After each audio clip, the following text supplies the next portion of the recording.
მერის ზედამხედველობის სამსახურმა ქალაქში საჯარო სკოლების სანიტარული შემოწმება დაასრულა და დასკვნა დადო. შემოწმება ქალაქის ფარგლებში 26-მა საჯარო სკოლამ გაიარა. ლაბორატორიული კვლევა სანიტარულ კაბინეტებში, სამედიცინო პუნქტებში, სველწერტილებსა და სასპორტო დარბაზებში განხორციელდა. ძირითადი დარღვევები გამოკვეთილი არის საჯარო სკოლების სანიტარულ კვანძებში. ანუ ძირითადი პრობლემა ჩვენ დავაფიქსირეთ, სანიტარულ კვანძებში მოშლილი არის ჩამრეცხი მოწყობილობები, ონკანები, შეფერხებები აღინიშნება წყლით მომარაგებაში, რაც შემდეგში ართულებს სანიტარული ჰიგიენური მდგომარეობის დაცვას.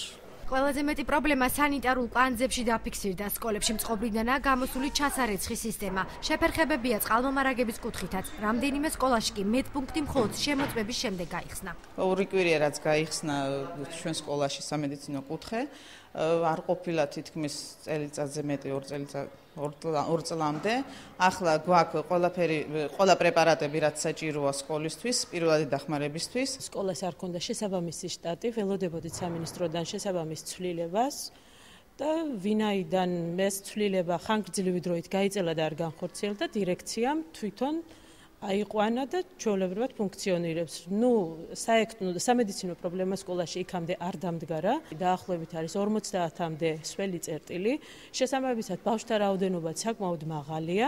ხშირად გამოდის წყობიდან, მაგრამ რაც შეეხება პრობლემას ჩაურეცხაობის, ან უსუფთავობის, ან სანიტარული ნორმების დარღვევისა, მსგავსი პრობლემა არ დგას. საჯარო სკოლების ნაწილში კვების ბლოკები ან არ ფუნქციონირებს, ან ამ ეტაპზე წყლის მიწოდებისა და განათების კუთხით გარკვეული პრობლემები აქვს. სკოლის წარმომადგენლებს ხარვეზებთან დაკავშირებით განსხვავებული ვერსიები აქვთ. სამეთში ქონდა აუქციონი, სამეთში აუქციონი ჩატარდა. იყო თვითონ წარმომადგენელი ნათია კუპრაძე, რომელმაც აიღო აუქციონის შედეგად ბუფეტი. ორშაბათიდან ბუფეტი ფუნქციონირებს. მშობლები მოსწავლეთა უსაფრთხოების მიზნით სკოლებში კვების ბლოკების არსებობას მნიშვნელოვნად მიიჩნევენ და სველი წერტილების მოწესრიგების აუცილებლობაზე საუბრობენ. და არსებობდეს ბუფეტი, იმიტომ რომ ეზოს გარეთ არ გავიდეს ქუჩაში ბავშვი. რის გამოთაც ხდება ხშირად ბავშვებზე ავარიები, ისეთი შემთხვევები. უნდა ექტანი სკოლაში ამდენი ბავშვების ისრა და იქ როგორ იქნება უწყლო. არსებული ხარვეზების აღმოსაფრთხებლად მერიამ გამაფრთხილებელი წერილი სკოლის ყველა დირექტორს გადაუგზავნა და გამოსასწორებლად ორკვირიანი ვადა მისცა.